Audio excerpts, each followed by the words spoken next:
Salut, c'est Green Green. Dans ce 4e épisode, je vais vous parler de la vie quotidienne aux États-Unis. Logement, bouffe, transport. Je sais que j'en avais déjà parlé un petit peu dans l'épisode 1 en parlant du budget, mais je vais revenir sur quelques points en détail ici parce que ça permet d'aborder plein d'aspects de la vie aux États-Unis. Vous regardez Study Abroad USA, c'est parti.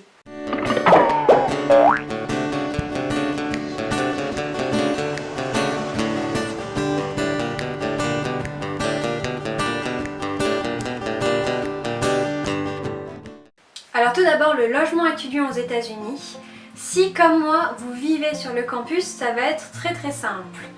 Alors déjà, un petit conseil, si vous allez à l'université aux États-Unis et que ce n'est pas dans une grande ville du genre San Francisco ou New York, vivez sur le campus. Sincèrement, tout se passe là-bas, autour, il n'y a rien. Rien. Si vous vivez en dehors du campus, déjà vous allez vous faire chier dans les transports en commun et en plus vous allez passer à côté d'une vie étudiante de dingue parce que tout se passe sur le campus. Pour le logement en lui-même, c'est assez simple. Normalement, vous allez pouvoir choisir dans quel type de logement vous allez être directement sur le site internet de l'université. Ils ont un service exprès pour le logement et la bouffe en gros. Personnellement, j'ai eu le choix entre 3 ou 4 solutions d'hébergement différentes, à des prix différents bien sûr, qui ça allait de la chambre partagée en dortoir à l'appart avec uniquement 2 personnes, chacun sa chambre, chacun sa salle de bain limite. Bien sûr, j'ai choisi une solution un petit peu intermédiaire et c'est vrai que on s'est retrouvés à partager quasiment les mêmes apparts avec tous les étudiants internationaux. En gros, ce que j'avais pour environ 2000 $ par semestre, c'était un grand appart, je pourrais pas vous dire exactement le nombre de mètres carrés, mais c'était pas mal, avec 4 chambres, 2 salles de bain, un grand salon avec une cuisine ouverte, et dans la cuisine, il y avait tout simplement four, micro-ondes, lave-linge, sèche-linge et lave-vaisselle. Alors oui, il faut savoir qu'on ne fait rien à moitié aux États-Unis. Donc il y a vraiment moyen d'avoir un très bon logement pour pas très cher aux États-Unis. Vous allez sûrement être en coloc également avec d'autres personnes que vous n'aurez pas choisies. Certains de mes amis n'ont pas eu beaucoup de chance et sont tombés sur des gens qu'ils n'appréciaient pas. Étudiants internationaux ou non, on n'aime pas forcément tout le monde. Et personnellement, j'ai eu la chance de tomber sur 4 colocs géniales. Et pour moi, cette première expérience de colocation a été parfaite. Donc juste un petit conseil, si vraiment vous n'avez pas moyen de vous entendre avec vos colocataires, déjà d'une, vous pouvez toujours demander à changer. Et ensuite, faites la part des choses, vous n'êtes pas là pour 4 ans et demi, vous êtes là pour 2 semestres ou 1. Apprenez à vivre avec, sortez, il y a un millier d'autres personnes avec qui vous pouvez passer votre temps. Alors c'est vrai que c'est une question que je me suis posée avant de partir. L'Amérique n'est pas vraiment réputée pour sa nourriture de qualité, ni pour ses petites quantités. Attendez-vous à voir beaucoup de fast-food, de bouffe pas forcément très saine, même si ça commence à s'améliorer.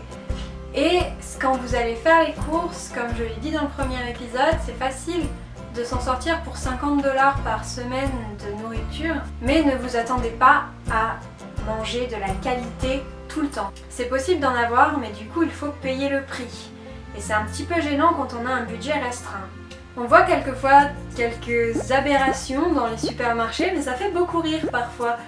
Mais il n'empêche que, étant personnellement un petit peu tatillonne avec la bouffe, en arrivant aux États-Unis, j'ai tourné vegan. Le côté obscur de la force.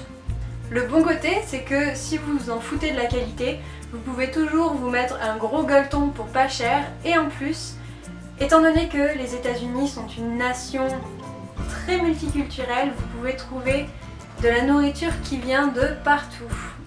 Il va falloir s'attendre à ce que ce soit un petit peu américanisé, mais globalement, vous pouvez trouver pas mal de nourriture différente. Alors la question des transports en commun aux États-Unis est un petit peu délicate.